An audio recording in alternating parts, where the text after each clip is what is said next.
You hear it coming before you see it.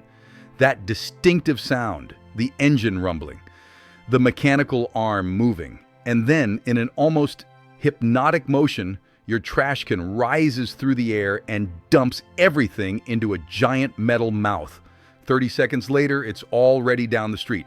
But what you just witnessed wasn't simple. It was pure engineering working right in front of you. Everyone sees garbage trucks. Every week, every city, every neighborhood.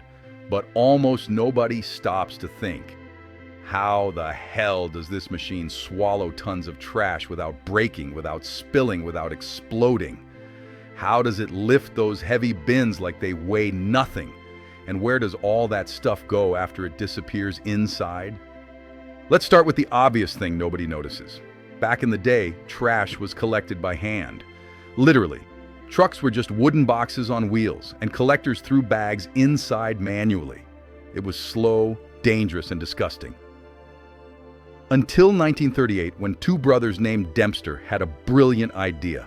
What if we made the truck crush the garbage itself?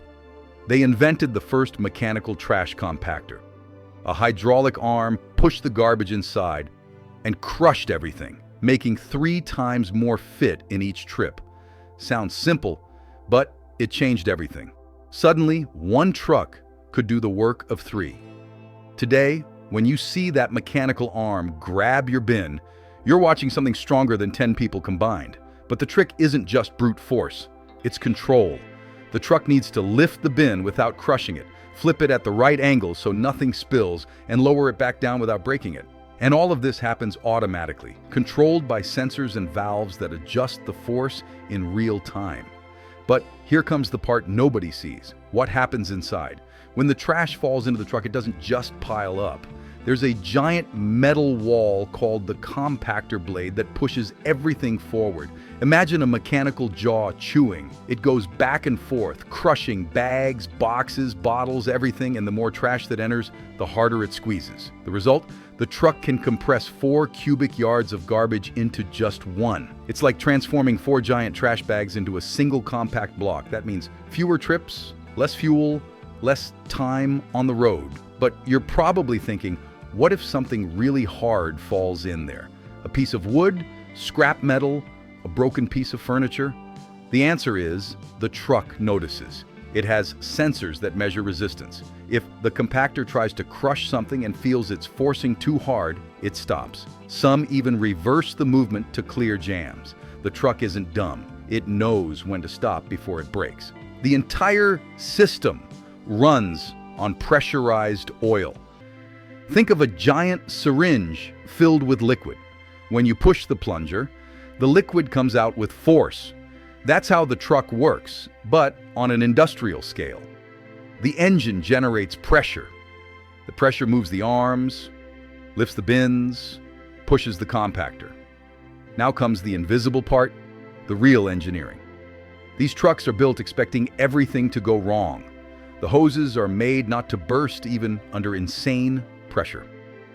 The arms have safety locks in case the system fails.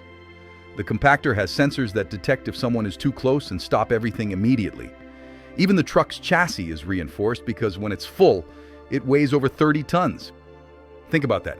30 tons of metal and garbage moving through the city, making tight turns, stopping and starting all day long. And most of the time, nobody even notices. It works so well, it became invisible. But here's an uncomfortable truth. Our entire society depends on this machine. If garbage trucks stopped for just 1 week, cities would collapse. Trash piling up on sidewalks, rats, flies, disease. We built metropolises assuming trash would simply disappear every week. And it disappears because these machines don't fail. The garbage truck isn't just a big, loud truck. It's critical infrastructure, as essential as water or electricity. Without it, our cities stop. And we forget that because it works too well. So next time you hear that rumble approaching, that hydraulic hiss, that metallic clang, remember, you're hearing one of the most underrated machines in the world doing a job that seems simple but is absurdly difficult. You're hearing engineering working exactly as it was designed. If this changed the way you see that truck on your street, subscribe to The Curious Mechanism and hit the like button. This is The Curious Mechanism, exploring the invisible systems that keep the world running.